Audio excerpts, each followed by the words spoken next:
In the year 2013-2014, in Athi River area,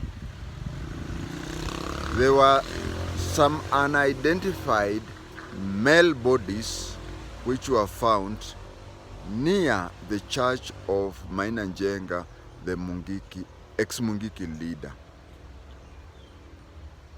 Is it possible to have an unidentified body in Kenya? Perhaps, if you went to Goma, picked 2 or 3 people, brought them to Kenya, killed them. But if it is Kenyans, there's no way an unidentified body of a Kenyan can be found in Kenya, unless there are no fingerprints. But anyway, the bodies were unidentified, and they were buried as an unknown male Africans. This is how, we don't know what happened, but at the end of this recording, we will know what happened.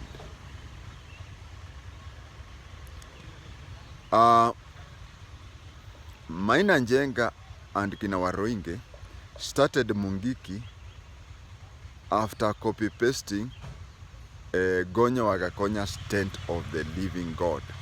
But they brought in a lot of thuggerism that Gonya Wagakonya was not happy because it did not reflect the aspirations of the tent of the living God.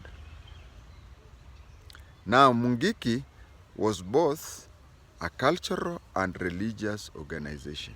But how it came to become an extortionist, that is a story of another day. So they ended up extorting money, stages and everything. And a youth would just extort money. At the end of the day, he would take his cut and forward the rest to the bank account of Mungiki. You know, it being an illegal organization, the religion organization did not have a bank account. The bank account had 2 signatories, that is Mainanjenga and his wife, who today is deceased. Now, it reached a stage when Mainanjenga had so many cases that he was placed in remand home or remand prison. And when he was in remand prison, the only signatory out there was his wife. At the same time, the government security forces started a crackdown on Mungiki. So they stopped extortion. Here are youths who would collect so much money per day, take their pick and take the rest. Now they were unemployed. They wanted money. They wanted food. They wanted expenditures. They did not have money. So they turned to Mrs. Mainanjenga. They wanted money. She did not give them. Then she was killed. You know, 2 plus 2. So here are youths, crooks, who are used to money. Now they don't have money. Now they go to their employer. She says she cannot withdraw any money without the husband's permission. Or the NIS in me says somebody else can kill that person so as to, because there is tension. That is what we call Operation Shika Musumari. You do the killing, the blame goes to another person. We were not there, so we can only guess. Then the only signatory to the finances was Mainanjenga, and he was in. Remember, there was a time he was leaving Nyahururu towards Gilgil, and there was a shooting. Hatutajijazi hapo.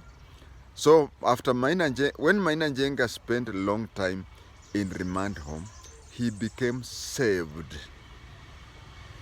Salvation hii akina Kanyiri, Victor Kanyari, yeah.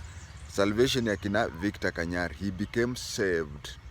When he became saved, he got out of you don't stay in remand forever. So he got out of remand in one way or another. That is a story of another day. Then he went and used the money to buy land from Athi River Cement Company. Now this is what cement companies do, and that is what is now happening in Kwale. These people come, get your land, buy the land from the government. When they have bought land from the government, they do the mineral extraction. After doing the mineral extraction, After doing the mineral extraction, they find that the land is not of value as far as mineral is concerned. So they sell land where people can now maybe construct houses or something like that. So Maina Njenga bought that land and even constructed a church there. And when he constructed a church there, he started a cooperative with the new church. You become a member, you do what?